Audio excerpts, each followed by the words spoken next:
What was the Protestant Reformation? Why did it start? And who were its key players? Let's find out in today's episode of the History Chronicles.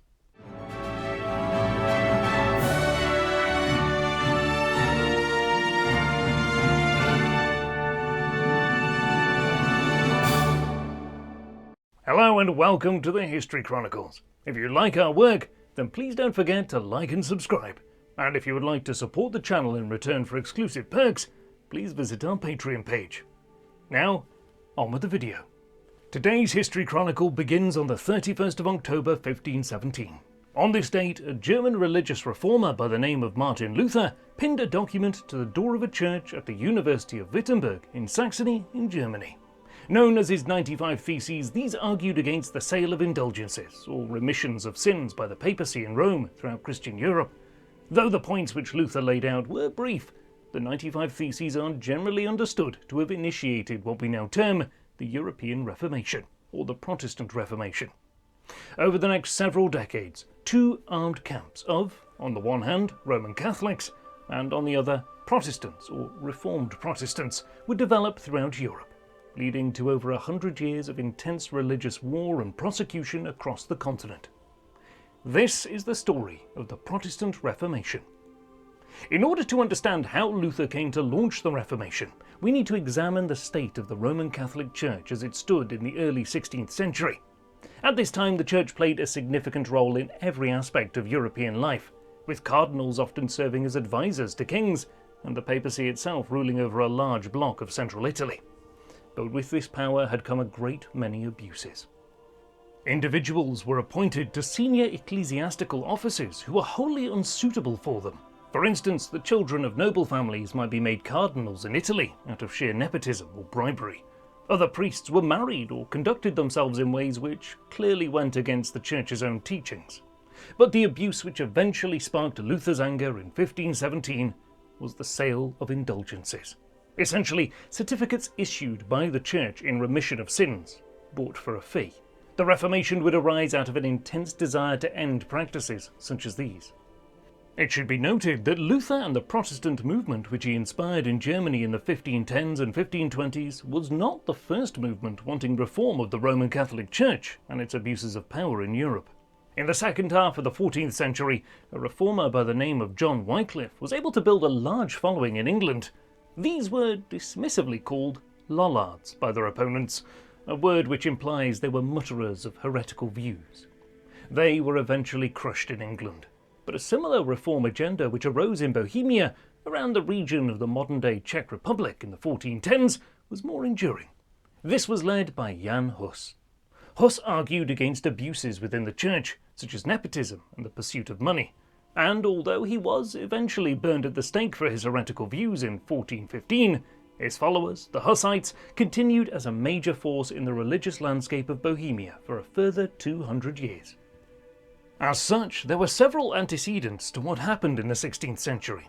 Once Luther had published his 95 Theses in Wittenberg in 1517, events escalated rapidly, as the text was widely distributed throughout Germany and further afield using the new media technology of the printing press. Many others who were dissatisfied with the teachings and conduct of the Church and its hierarchy quickly began to emerge in the late 1510s and early 1520s. These came to be referred to as Protestants, as they protested against the established Roman Catholic Church. Such was the popularity of Luther's ideas and their spread, that by May 1521 the Holy Roman Emperor and ruler of a vast swathe of Europe, including Spain and the Low Countries, Charles V, felt compelled to issue the Edict of Worms, a declaration which effectively prohibited individuals from following Luther and his beliefs. However, Charles was far too late in his efforts, and by 1521 Protestantism had spread around large parts of Germany, driven by new reformers such as Huldrych Zwingli and Theodor Beza. The new movement also spread further afield around Europe and inspired other reform movements.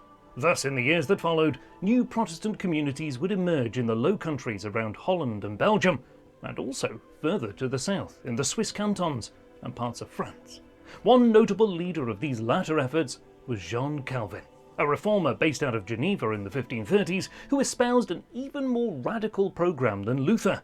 This would eventually become known as Calvinism. as opposed to the Lutheran Protestantism seen in much of Germany. By now, the Reformation was also morphing into a much wider discussion of the nature of faith itself, and how individuals should practice their Christianity.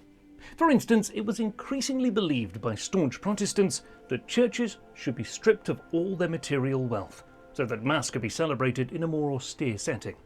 Similarly, they believed that priests should wear plain clothes, rather than the ornate vestments worn by members of the Roman Catholic Church. As well as this, many branches of Protestantism believed clerics should be allowed to marry, and nearly all Protestant denominations agreed that the concept of purgatory, as a place where one went before being assigned to heaven or hell, was doctrinally unsound and did not exist in any fashion. On a more complex level, one of the key tenets of the Protestant Reformation concerned salvation. The Roman Catholic hierarchy essentially believed that human beings earned salvation through good acts in the temporal world, and would be rewarded with a place in heaven for their actions. However, Protestants emphasized that salvation could only be achieved through pure belief. Much of this was based on their close reading of Scripture, as Protestants were committed to making the Bible widely available in German, English, French, and other European languages, rather than simply in Latin, so that ordinary people could actually study what was written in the Old and New Testaments. All of these issues were being very extensively debated throughout Europe in the first decades of the Reformation movement.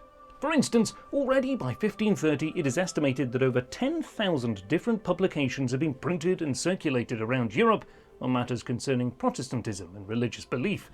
Many of these would have been short pamphlets, or even one-page broadsheets. But this is still a striking testament to how much the Reformation movement concerned the people of Europe. It also indicates that it is hard to understate the significance of the new medium of print to the spread of the Reformation and its ideas. Had Wycliffe in the 14th century or Huss in the early 15th century had the capacity to spread their ideas in this manner, then they might well be remembered as the key figures in an earlier Reformation, rather than Luther. As the debate on the exact nature of worship expanded at this time, Protestantism also spread further and further. And with the ascension of Edward VI as King of England in 1547, the Tudor state effectively became a Protestant state, while its neighbour to the north, Scotland, was a hard-line Protestant state from the mid-16th century, one which espoused the concept of Presbyterianism, where presbyters or church elders led their parishioners. Further to the northeast, the Scandinavian states of Denmark, Norway and Sweden became Protestant states as well around this time. All of this meant that by the mid-16th century, Europe was increasingly divided into two armed religious camps. On the one side, there were those countries which remained staunchly Roman Catholic. Paramount here was the papacy itself, as well as most of the Italian city-states, Spain, Portugal and Austria, as well as a number of the small German states, such as Bavaria. In the opposing camp were a number of Protestant states, some Lutheran, some Calvinist and some Presbyterian. These were England, Scotland, the Swiss cantons, Denmark, Sweden, and a number of the German states, such as Saxony and the Palatinate. However, there was a major problem. Not all of these states ruled over areas where the state religion was practiced by the majority of citizens. For instance, the Low Countries around modern-day Holland and Belgium were ruled by Spain in the 1550s, but a huge number of people here had converted to Protestantism. Similarly, the patchwork of small states in Germany meant that many rulers who professed Catholicism had a large number of Protestant subjects.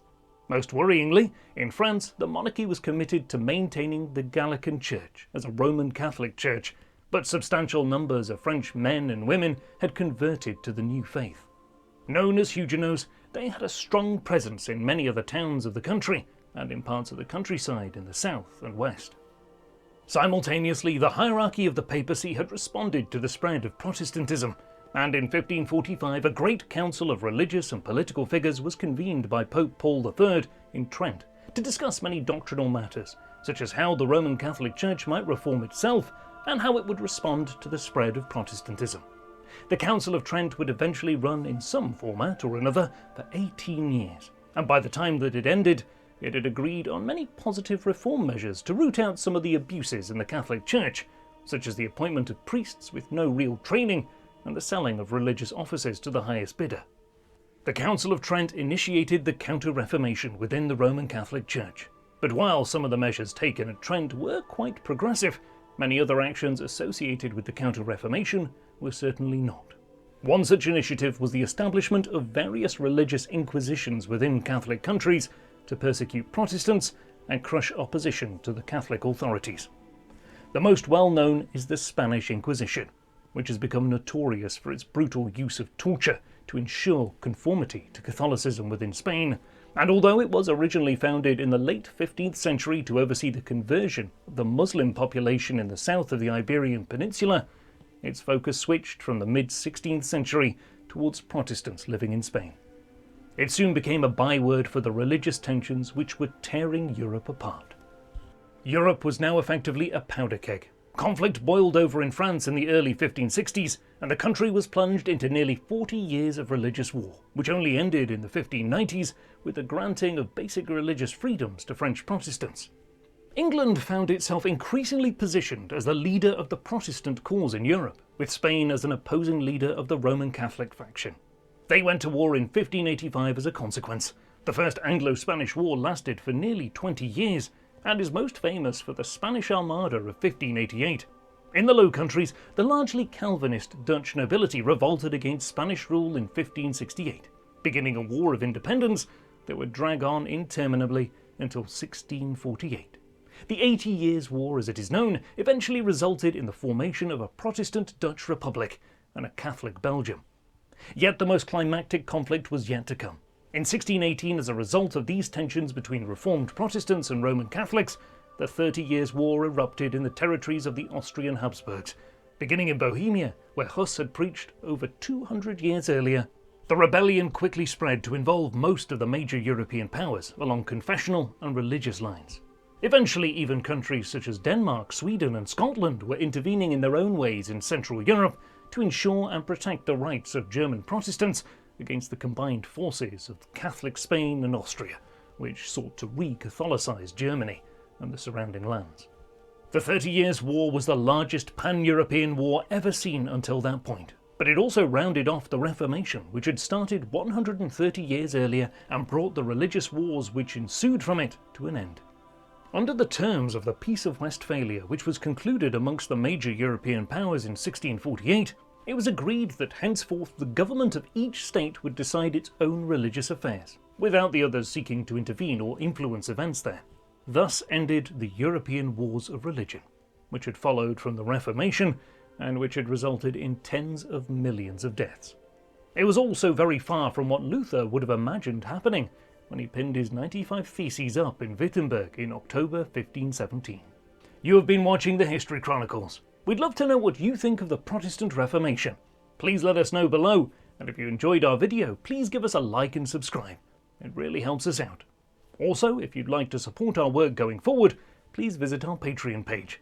And we look forward to seeing you again on the next episode of the History Chronicles.